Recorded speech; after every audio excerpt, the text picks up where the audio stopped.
فأقبل بعضهم على بعض يتساءلون قال قائل منهم إني كان لي قرين يقول أئنك لمن المصدقين أإذا متنا وكنا ترابا وعظاما أإنا لمدينون قال هل أنتم مطلعون فاطلع فرآه في سواء الجحيم قال تالله إن كدت لتردين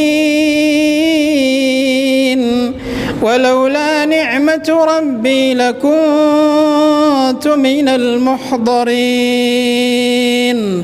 أفما نحن بميتين إلا موتتنا الأولى وما نحن بمعذبين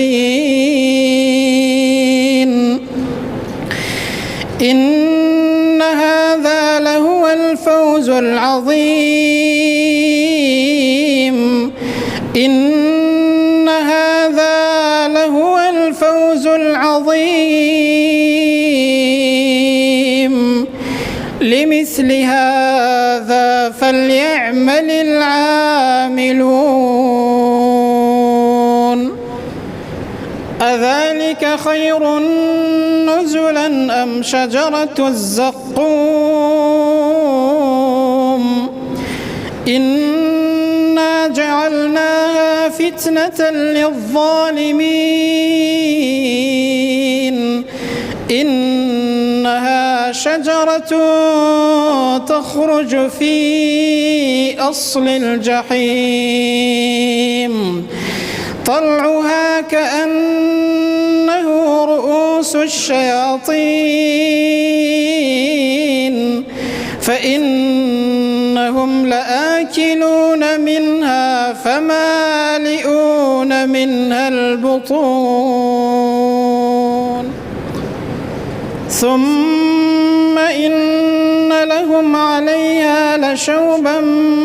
من حميم ثم إن مرجعهم لإلى الجحيم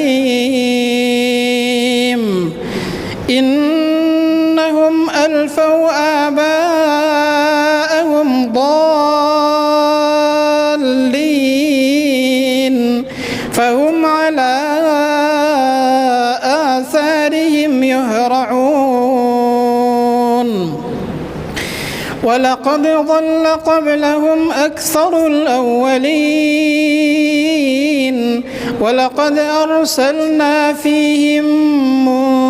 منذرين فانظر كيف كان عاقبة المنذرين إلا عباد الله المخلصين.